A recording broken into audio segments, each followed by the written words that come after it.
وقال الله تبارك وتعالى ولتكن منكم أمة يدعون إلى الخير ويأمرون بالمعروف وينهون عن المنكر. وقال الله تبارك وتعالى والصلح خير. وقال النبي عليه الصلاة والسلام خير الناس من ينفع الناس أو كما قال عليه الصلاة والسلام. وقال النبي عليه الصلاة والسلام خيركم من تعلم القرآن وعلمه أو كما قال عليه الصلاة والسلام. اللهم صل على سيدنا مولانا محمد وعلى آل سيدنا مولانا محمد وبارك وسلم عليه. زما قدر من والله جل جلاله وعمن واله لوی فضل کرم مهربانی احسان عنایت مونږ او تاسو باندې وکړو چې دا مبارک ورځ د جمعې او دا مبارک میاشت د جمادی الاول الله جل شانه ایمان او سلامتی سره مونږ او تاسو ته نصیب کړل. ما چې کوم آیت او روایت تاسو مخې ته بیان کو پدې کې الله جل شانه کم مضامین بیان کړی دي هغه اهم مضامین دي، لیکن د خبرې مقصد زما هغه دا دی چې الله جل شانه قرآن پاک کې داسې اشیاء هم ذکر کړي دي چې هغه ته الله تعالی د خیر لفظ بیان کړی دی چې دا غوره دی. زما د تقریر عنوان نن داسې دی چې هغه آیات او روایات چې الله جل شانه هغه خبرې د خیر طرف ته منسوب کړي دي. خیر د عربی ټکی دی او اسم تفضیل دی، اخیرونه جوړ شوی دی، د دې په مقابل کې شر دی، خیر په مقابل کې شر دی. د خیر معنی ډیره وسیع دی. خیر هر ښکلیوالی، خوالی، غوروالی، بهتروالی د صفت شي ته خیر بیان شوی دی او قرآن پاک کی 196 مرتبه د خیر دا ماده ذکر شوی دا خایارا. د خیرون خیرن تکی 139 مرتبه، خیرن تقریبا 37 مرتبه او خیرات دا ټکی دا 10 مرتبه قرآن پاک کې راغلی دی. مقصد زما د خبرې دا دی چې د خیر جمع خیرات او خیرات او خیر ویل کېږي خوالی، بهتروالی، نیکی ته، غوروالی ته. مونږ چې پښتو کې خیر وایو نو هغه مونږ خیر چې کومه معنی ده هغه د بھلایي په معنی ده، عافیت په معنی ده، خدای دې خیر کړي، خدای به خیر کړي. نو دا د عافیت او د دوا او د بلای په معنی کې دی. د عربی دا خیر چې دی دا د دې نه زیات وسیع تر معنی لري. نو دې نه دا معلوم شو د قرآن پاک یا روایاتو کې چې کوم د خیر لفظ راغلی دی نو داسې الفاظ نبی علیه السلام استعمال کړي د قرآن پاک چې هغه غوروالي طرف ته اشاره کوي. لکه ما تاسو مخې ته وویل آیت لیلة القدر خیر من الف شهر. وس الله جل شانه دا لیلة القدر د شب قدر دا شپه چې دی الله تعالی بیانوي چې د 1000 میاشتو نه دا غوره دی، خیر دی، بهتر دی. اوس دا موږ خو عام الفاظو کې خلقو ته دا وایو چې بھائی د 1000 میاشت عبادت چې دی په دې یو میاشت کې میلاویږي. دا یو عام اصطلاح کې خلک پوه شي، لیکن د دې نه وسیع تر معنی شته دی. هغه دا دی چې یو سړی په 1000 میاشتو پورې په کلونو کې 90 سال 100 سال دے لگاتار عبادت کئی دی چی کم دا اللہ تعالی نزدیکوال قربت من محبت پدے 1000 میاش کے حاصل اول غواړي، پدے 100 کاله کے حاصل اول غواړي. نو دی یوش پکی دا قربت و محبت و عزت و من محبت دا حاصل اول شي زکه دا یوش پا دا 1000 میاشتو نغواره دی. اللہ تعالی ورته غوره ویلی دی. قرآن پاک کې الله تعالی صلح ته غوره ویلی دی. والصلح خیر، صلح خشی دی. اوس ټوله دنیا کې وګرځئ او چا نه تپوس وکړئ چې دا صلح دا خشی دی او که نه خشی دی.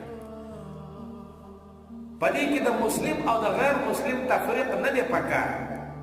عام انسان چې بس په سړیتوب لږ پوهېږي، عقل پکې وي، هغه نه تپوس کول پکار ده. وروره خیر دا ټکی قرآن د صلح لپاره استعمال کړی، صلح ښه دی او که نه؟ هر سړی به درته وایي چې وروره دا خو ښه شی دی. ځکه چې صلح راځي د غوایمې او د جګړې نه پس، نو جګړه ښه شی نه دی او دا ښه شی دی. هر سړی به دې ته ښه وایي. قرآن دیتا وصلح خیرون دا لفظ بیان کړی دی چې دا ډېر غټ خیر دی. دغه شان قرآن پاک کې فاستبقوا الخيرات، تاسو وړاندېواله کوئ پس کې د خیر په کارونو کې. اوس د خیر مطلب هغه کارونه چې هغه خوندور دي، هغه کارونه چې هغه د نیکۍ دي، هغه کارونه چې هغه د بھلایۍ دي، د خلکو د روغې دي. والصلح ته خدای خیر ووایي، د صلح لپاره منډه ترړه کوئ. لیلة القدر لپاره خیر ټکه استعمال شو، دې لپاره منډه ترړه کوئ. نبی علیہ السلام چې کم کارونو ته خیر ویلې دی هغه ټول خیر کارونو ته وړاندېواله کوئ. نو دې ته ویل کېږي چې قرآن پاک باقاعده هغه کارونه چې کم کارونه مو ته عام ګڼو، قرآن پاک د دې ډېر زیات غوروالی د لفظ خیر سره بیان کړی دی. بلکې قرآن پاک کې الله تعالی خپل صفتي نومونه چې کم دي د هغې سره هم د خیر اضافت راوړی دی. ما چې داسې سټډي وکړله تقریبا 6 ځایونو کې په 6 آیتونو کې الله تعالی د خپل صفتي نومونو سره د خیر لفظ راوړی. لکه رازقین، رازق جمع ده، رازق د الله تعالی صفتي نوم دی. موږ یې پېژنو چې رازق د الله تعالی صفتي نوم دی. او جمع سره چې راشي رازقین دا به ډېر خلکو ته شامل دي، لیکن الله تعالی شروع کې خیر ولیکو والله خیر الرازقین.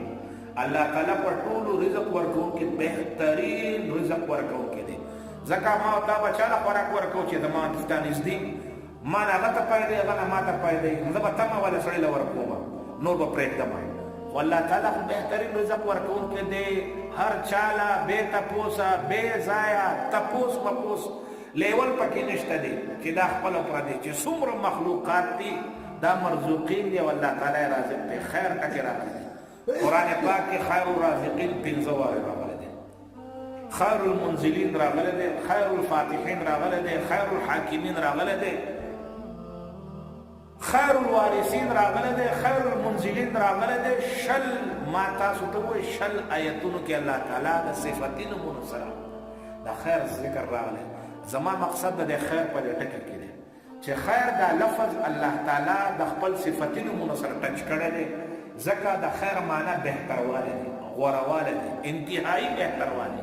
نو دا انتهایی بهتروالی الله تعالی د خپل نوم سره هغه ټچ کړلو چې زما د نوم کې نور بهتروالی خلکو ته معلوم شي. الله خو بهتر خو دی، صفتونه بهتر دي، غوره دي، لیکن د دې لفظ نه خلکو ته معلومات ورکوي. نو اسی تاسو ته ما دا وویل چې په قرآن پاک کې داسې آیات شته دي چې هغه د غوروالي طرف ته دلیل ورکوي.